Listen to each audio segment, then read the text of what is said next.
Tuan-tuan dan puan-puan, kita akan sambung lagi, ya, kita akan sambung sedikit lagi yang mana ia ada kaitan dengan instrumen tadbir urus dalam koperasi, iaitu hubungan, ya. Kalau kita lihat di sini, hubungan tadbir urus dengan nilai asas dan nilai etika koperasi. Kerana kita tahu uniknya sebuah koperasi berbanding dengan organisasi perniagaan yang lain adalah ia mempunyai nilai-nilai asas dan juga nilai etika koperasi, yang mana ini merupakan asas kepada tadbir urus yang baik. Kalau kita lihat di sini apakah nilai asas dan nilai etika, kita lihat satu persatu, yang mana dia adalah saling berkaitan di antara satu sama lain.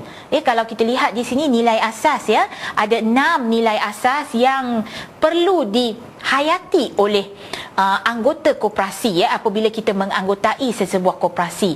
Kita kena tahu, yang pertama, bila kita menganggotai koperasi, kita haruslah menolong diri sendiri, sebab tidak ada siapa yang akan menolong kita. Ya, jadi kemudiannya untuk menolong diri kita sendiri, haruslah kita bertanggungjawab atas diri sendiri. Tanggungjawab tu dari segi yang macam mana? Maka kalau kata ada apa-apa aktiviti tertentu, maka kita perlu terlibat di dalam aktiviti tertentu. Kemudian kalau ada mesyuarat agung, kita kenalah datang, sebab itu merupakan tanggungjawab kita untuk hadir dan kemudian kita mengundi di dalam mesyuarat agung tersebut. Ya, manakala kita boleh tahu bila datang ke mesyuarat agung, amalan yang dijalankan di dalam mesyuarat agung adalah secara demokrasi. Sebab tu kita memakai satu anggota satu undi. Ya, satu anggota satu undi, ya, demokrasi. Dan di dalam koperasi juga dia melibatkan nilai kesamarataan. Tak kiralah dia ada pangkat apa, bila di dalam koperasi, ya, kalau kata kita nak lantik sesiapa saja, dia adalah secara demokrasi kerana kita mengamalkan kesamarataan.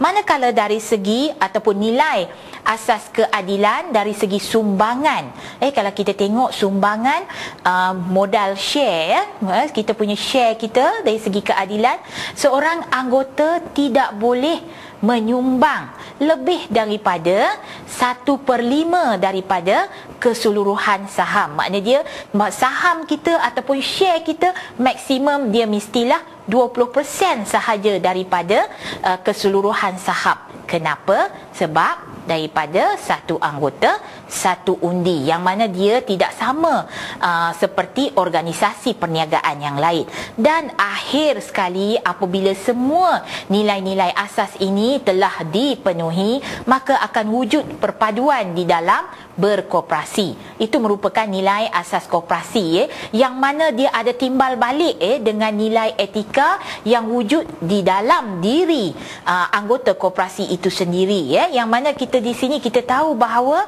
nilai etika sebagai seorang anggota, dia mestilah jujur, perlu ada sikap keterbukaan, dia tak akan rasa hati apabila dikomen. Kemudian dia perlu fikirkan tanggungjawab sosial, dan akhirnya apabila tanggungjawab sosial di dalam koperasi itu telah dilaksana, maka dia akan keluar untuk lihat dengan komuniti di luar, iaitu prihatin terhadap orang lain. Ni merupakan nilai asas dan nilai etika, ni merupakan satu asas asas kepada anggota koperasi untuk memastikan hubungan tadbir urus ni akan wujud, yang akan menyebabkan kecekapan di dalam gerakan koperasi kita. Itu secara umum, kalau kita tengok secara asas, tuan-tuan dan puan-puan, berkaitan dengan keunikan berkoperasi itu dalam bentuk struktur organisasi dan kemudian nilai asas dan juga nilai etika.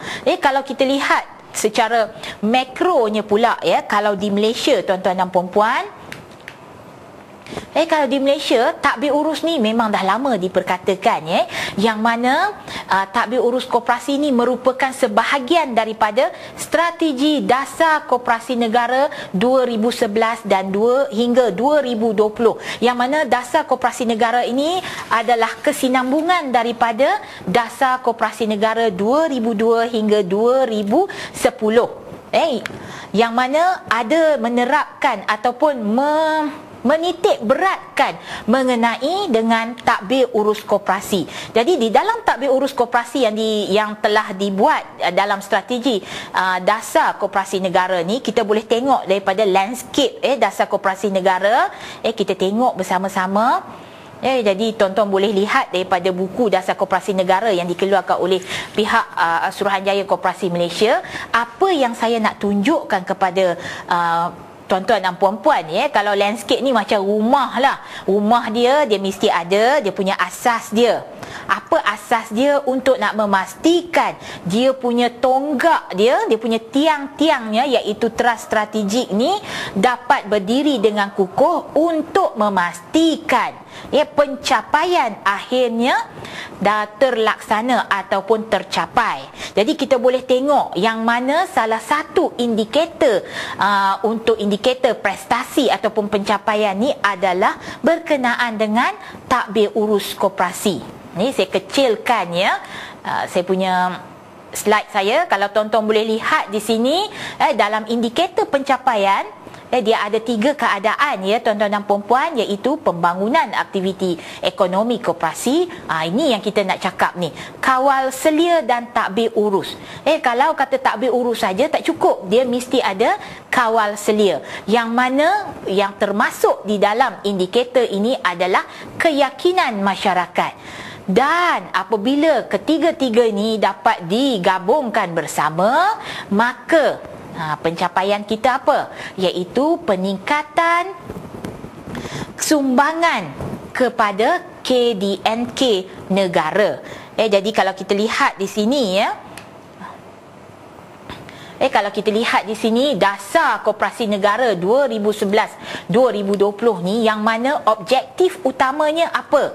Kita ada objektif kita. Kalau kata tuan-tuan tengok dah daripada tahun berapa koperasi diwujudkan, daripada tahun 1922 sehingga sekarang, tidak menunjukkan prestasi yang memberangsangkan, iaitu kita tidak dapat menyumbang kepada ekonomi negara. Dengan adanya dasar koperasi negara 2011-2020, objektif telah diletakkan, yang mana salah satu objektif tersebut adalah menyumbang 5% kepada KDNK menjelang 2013. Tak lama je lagi tuan-tuan, tahun depan aja. Tapi kita tak tahu macam mana, apa akan terjadi. Dan seterusnya apabila menjelang 2020, kita diharapkan kita dapat menyumbang sebanyak 10%.